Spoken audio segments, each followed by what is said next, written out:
against some of the big players in our industry. I've always had a philosophy that listings are the name of the game. And if you had all the listings, you wouldn't have to worry about any of this other stuff. So that's why we're talking today about listings. Sure, you don't know what's going to happen on that other side, but if you've got the listing, well, roughly, if you had all the listings in your market, how many of the closings would you go to? That's right, all of them.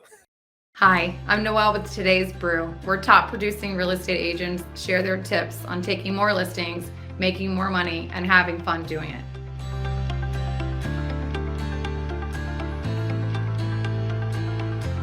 On today's episode, we welcome a Floyd Wickman coach, Mike Pallin, out of Florida with 15 years of experience. So we are guaranteed to have a show full of knowledge.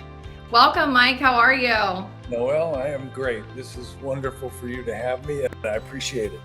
Well, we are very excited to have you on, and I want to jump right into it because we've briefly spoken before, and you've told me that you have ways for agents to take more listings and then what to say. I do.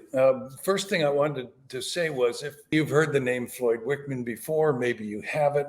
He's the founder of our company, long since ago retired. But we read this book, I think it was called The Tipping Point. And in it, it said there's a rule, 10,000 hours and you're an expert. Like Steve Jobs and Bill Gates as teenagers had access to mainframe computers and put in 10,000 hours learning programming, which made them the experts. Well, I figured out over the last 15 years at 1,000 hours a year, I've got a little more than 10,000 hours in the coach's seat. And so you're a pro. Well, the people I coach are the pros. I'm just there to help them realize their full potential. And I'm lucky in that I've gotten the opportunity to coach some really good, smart, hardworking, dedicated real estate agents. Over the last 15 years, I added it up total.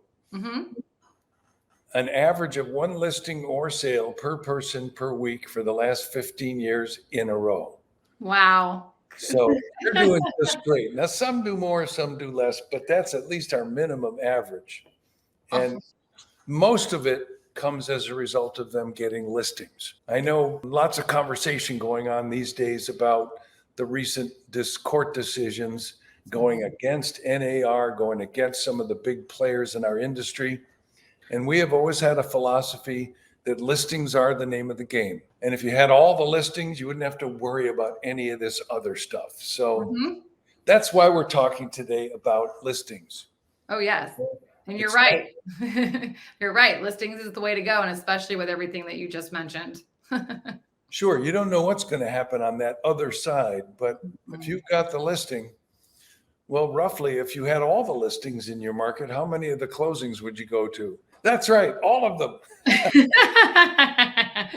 Be a very busy woman over here if that was the case. Yeah. Well, here's what I'd like to set the table, so to speak, about our discussion today. And there's three ways for you to get listing leads. And the first way is to pray for them. Now, I don't discount the effect of prayer because I know it works. I have personal experience with it, actually. And it's not a bad thing to do, but I wouldn't rely on it completely. The second way is to pay for them. So pray for them or pay for them. And I know a bunch of people who are paying, and some of them through the nose, and very few of them are being successful. But the best way to get listings is to make time in the day for them. So if you can remember that as a little catchphrase, pray for them, pay for them, or make time in the day for them. I like it. That's how you get listings. Yeah. Because, when the day starts, we have a tendency to get busy and overwhelmed and chaotic and running in 15 different directions. If you make it a point, let's say 5 days a week, to devote 90 minutes a day to generating listing leads, you're going to have a fine business. That's assuming you know how to take a lead and convert it to an appointment. You know how to go on appointment and put on a presentation. You know how to handle hesitations. You know how to close, and you know how to serve people as your clients so that they are clear that you have their best interest at heart. I mean, that's kind of the recipe for success in this crazy business we call real estate, no matter what's happening. I just did an analysis of one of my coaching teams. I call them Team A because I've had them for 13 years, the same people every Friday morning for 13 years. And I look back at these 8 people who are doing 250 to 850 in gross commission a year on average. That's 250,000 to 850,000. And every single one of them in the last 18 months has reinvented their business.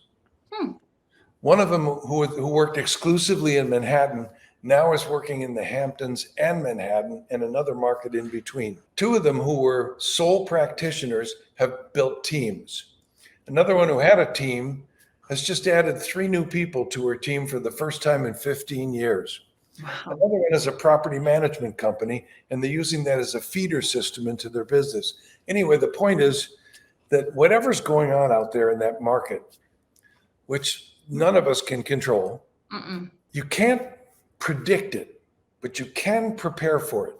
And what these folks have done in the last 18 months, I think sensing that there's being a seismic shift going on, a sea change in how we're doing business, they've all reinvented, reimagined, and re-engineered their business so that it's flexible, so that it's agile. And they're all gravitating toward 80 to 90% of their business as listings. Okay. And they're the smartest people I know, so I don't question them. The foundation of any good business, any good real estate listing business is what we call a book of business. Lots of agents call it sphere of influence. For us, it's the people you know and the people who know you and like you and trust you and respect you. If you can put together a database of the 200 units, people, families who are most likely to do repeat business with you and refer you to their friends, family, neighbors, coworkers, and people they're connected with on social media, and work that first, work that consistently. Well, there's a minimum of 24 closings a year right there, if you do it right. And it's not the kind of business you have to reinvent or restart every January 1st, because it's perpetual. So I'm begging you, first of all, if you like anything you hear today, get together in your CRM your database of the 200 best prospects for doing repeat business with you and referring you, and work them consistently and religiously. Send them something every month, call them 3 or 4 times a year, see them face to face at least once a year. And within a year, you'll be able to build at least a couple dozen closings from just that group of people. Now, if you want, easy.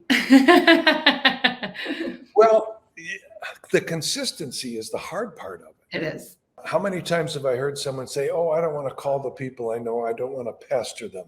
Well, my experience is they're happy to hear from us. Yeah. They want to catch up. They want news of the world, of what's going on in the real estate business. So, and plus most of them own property, and we can help them keep an eye on their equity, which is very important to a lot of people's retirement and to their savings and their wealth building. So work with your clients, and that's who those people are.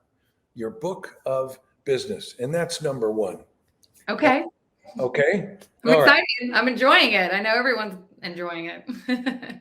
Well, thank you. Yeah. And when you call, it's no more difficult than saying, "I just want to thank you for always thinking of me. Genuine.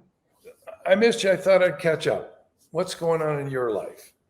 You know, and the more you know about what's going on in the lives of the people in your book of business, the more you can predict.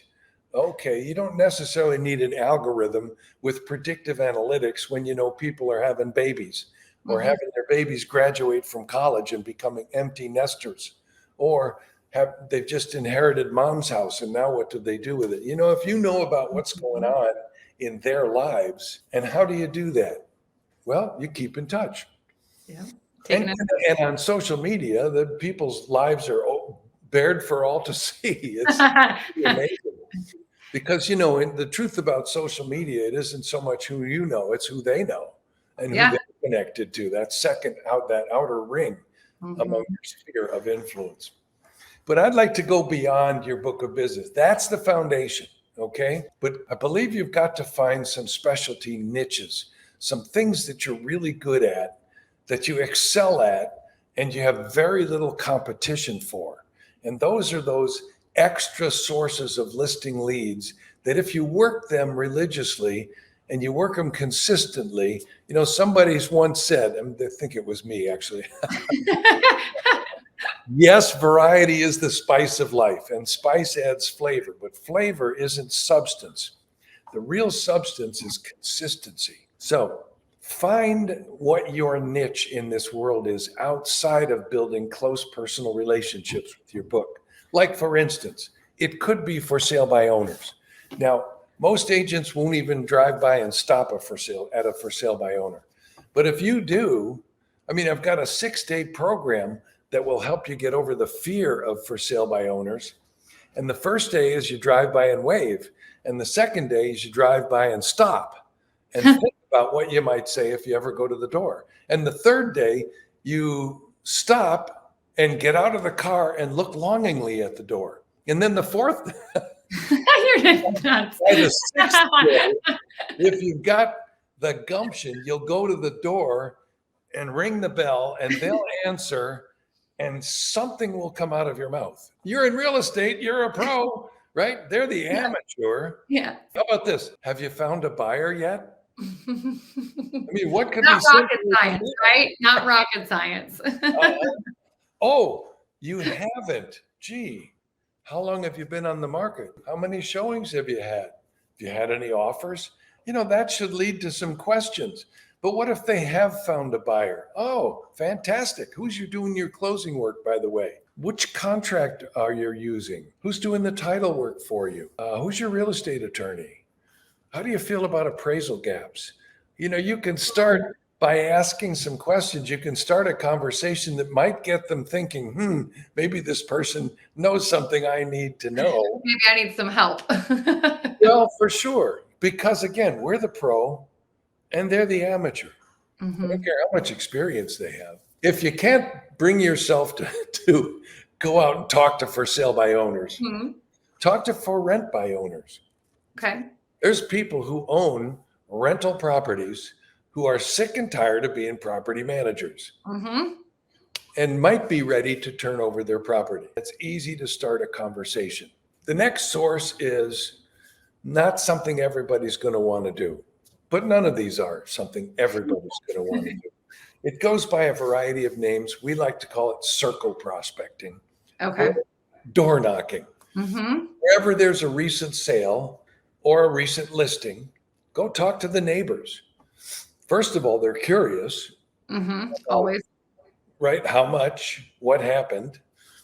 But if you have, for instance, just been involved in a multiple offer negotiation where, let's say, 5 offers were looked at, but only 1 was accepted, that means there are 4 people, 4 couples who want to buy on that street, yes, that neighborhood, who are still looking because that's an easy opening conversation. It's a very easy opening conversation when you go knock on a door.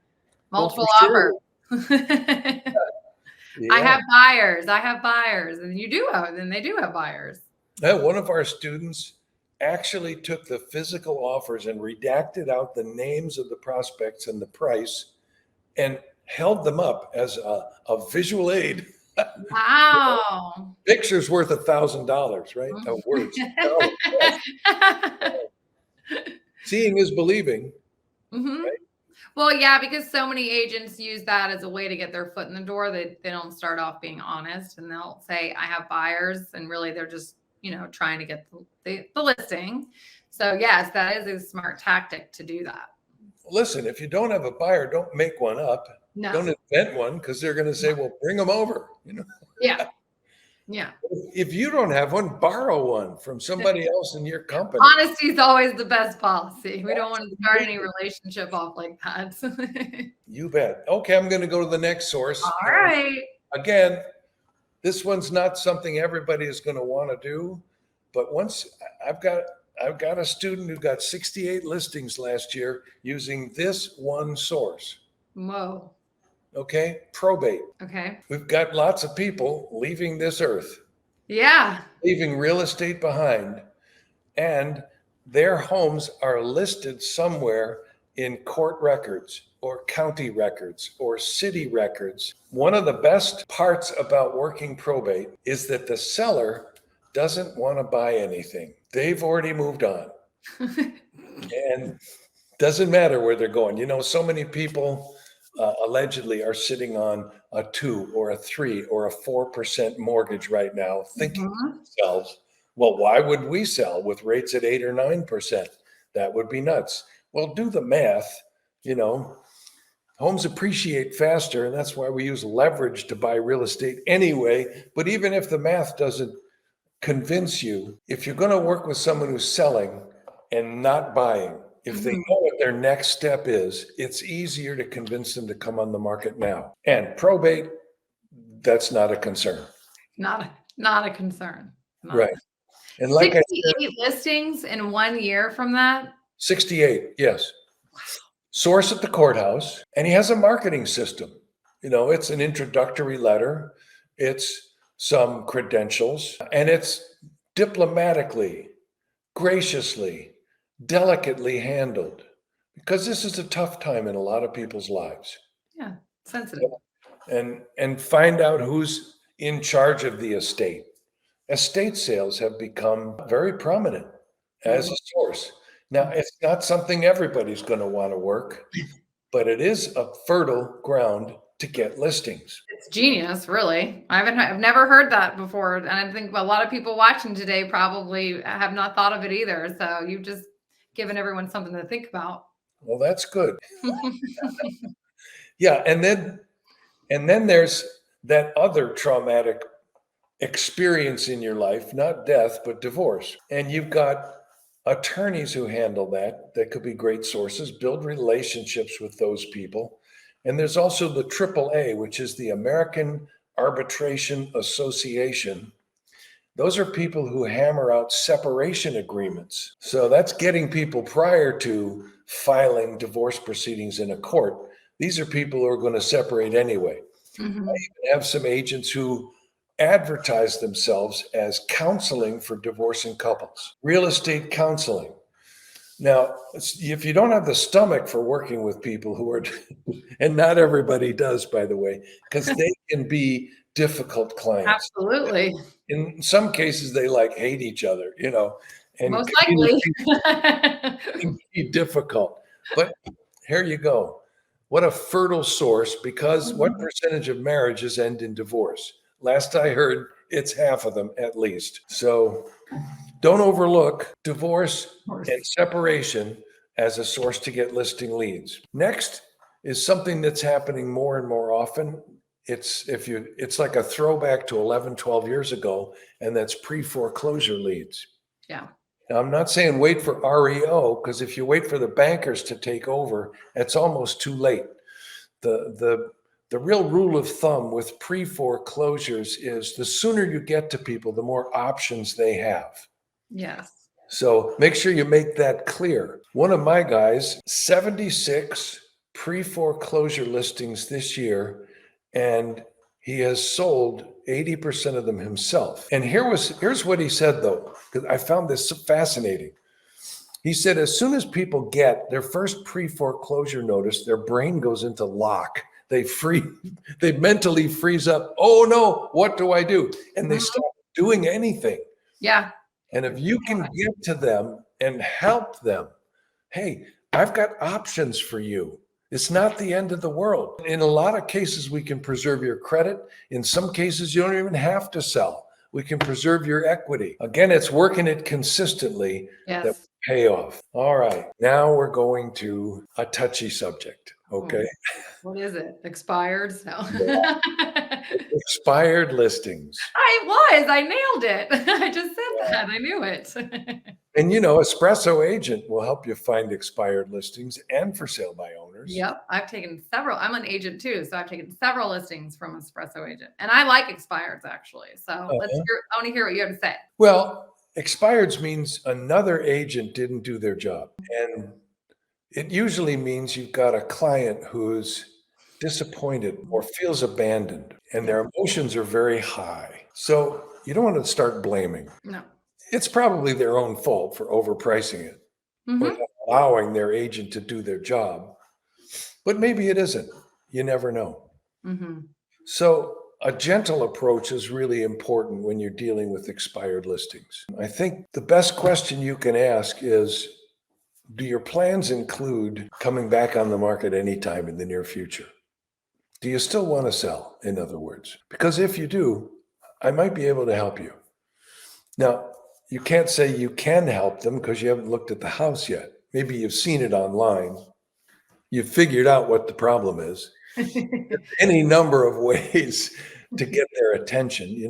Print out a copy of their listing and wad it up and write down at the bottom, I know why your house didn't sell. Well, that's good technique, mail it to them.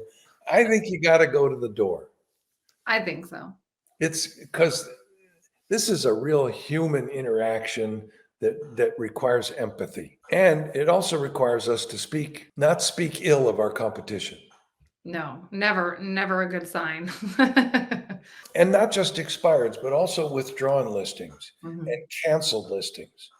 And there even some MLS systems have other designations for homes that were on the market, didn't sell, and they're not on the market now for whatever reason. So usually through your MLS, you can find them, but Espresso Agent is a great source and simple.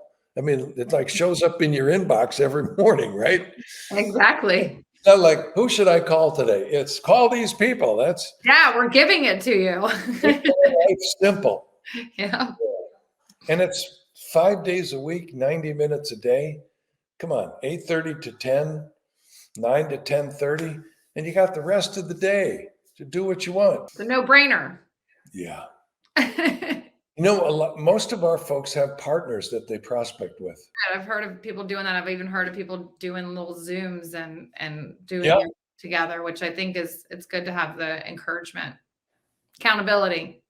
For sure. Now, if you have listings, for sure hold open house, because the purpose of holding an open house, in addition to maybe selling the house itself, and in addition to showing the owner that you're doing your job, it's to troll for listings. 7 out of 10 people who are looking have a house to sell that isn't on the market, and they can't buy until it's sold. Yeah. They're not really buyers. They're lookers. They're lookers. Yeah. Listers. Yeah. So you got to figure out a dialogue that's going to help you convert lookers into listers if you're going to hold open house. And by the way, if you don't have listings to hold open, there's some agents who will let you hold theirs open. Oh yeah. My office has it all day long. Yeah, always. There's always an agent that wants to have you hold their open house. We teach our students 6 questions to ask everybody who walks into your open house that are good conversation starters. And they're simple. Say, what was it about this house that caught your eye? And all of a sudden, you know what one of their dominant buying motives is. And how long have you been looking for something like that? Who's helping you find it? And that way, you're not stepping on anybody's toes if there's an agency involved. And how many homes have you actually looked at so far? Oh, why didn't you buy one of those? And do you folks own or do you rent? And if they say we own, then you use a little tangent dialogue, which we call congratulations, holy cow. Oh, you own, congratulations. It must be sold then. Oh, it's not? Gee, is it even on the market yet? It isn't? Holy cow. You might be costing yourself a small fortune. Well, if you buy first before you sell, you pay more for what you buy. Not as competitive. No. And then you have to turn around and sell quickly, and you're under pressure. You become a have-to seller. You get less for what you sell because you're under pressure. You lose both ends. But if you sell first, now you're out there as a cash buyer. You're the most competitive offer making, and you can take your time looking. If you want to keep all your equity, you want to have all the time you need, and you only want to have to move once, let me handle things for you. I'll coordinate closing. But if you go out and buy first, all the options are off the table. Yeah. Anyway, that's how to handle open house visitors. And you know what else you can do is you have a guess the price raffle.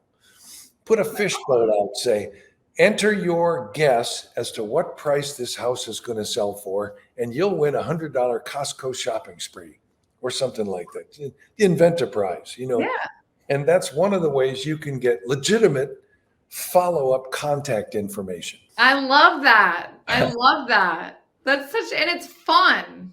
Yeah. And everyone likes fun and everyone likes to win something. It's a conversation starter. Yeah, right? but it's great. I really love that. Now, the last statistic that I heard most recently is that every agent in America, all 1.6 million of them, have 3 buyers they're currently working with. Mm-hmm. That means 4.5 million people are out there looking. Wow, that's a lot. Where are they looking? Well, it doesn't matter. Let's say they're looking in Happy Hollow. Okay. Well, if you have a buyer who wants to buy in Happy Hollow and you're looking for listing leads, hello, help me out here. What should you be doing? That's right. Talking to every homeowner in Happy Hollow to get a place to live. Yes. It's the same as circle prospecting, but we call it the specific buyer approach. Mm-hmm. Well, there's not a lot on the market in my area, and I know that's common across the country, but we're extremely low. And you're right. I do have about 3 buyers looking right now, and and we have knocked and we have called, and it is challenging. Yeah. Yeah. And I have buyers making curb offers. I'm not 100% familiar with the term, but I can make do of it. I can understand it, but elaborate for everybody else. I'm at the curb. The buyers are in the car. They like the house they see. I'm going to go up and make an offer. Do you know what's the most effective tool to bring with you on a listing appointment? An offer. Yeah. And you got double sides again. Well, that may vary. Or you at least just bring a buyer. That's right. And at least get one side. Subject to inspection, subject to the buyer seeing the house. I mean, it's subject to a lot of stuff. Yes. But it's a real powerful listing tool, is bringing an offer on a presentation, on an appointment. Anyway, go knock doors in neighborhoods where you have buyers who want to buy. Get out there. Yes. Well, if you don't mind, I just wanted to wrap up with something. Of course.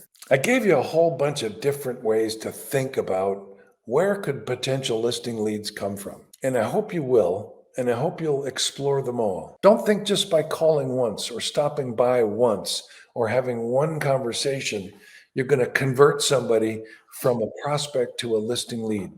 Yeah. It takes a little more effort. Multiple touches. And that's where variety is fun, but the real substance in this business comes from consistency. 100% every day. Thank you, Noel. Thank you, Mike. It was such a pleasure. And I mean, everyone's going to thank you after watching this video. If you want to hear more, go to floydwickman.com. That's We will. everything about us. Thank you so much. My pleasure.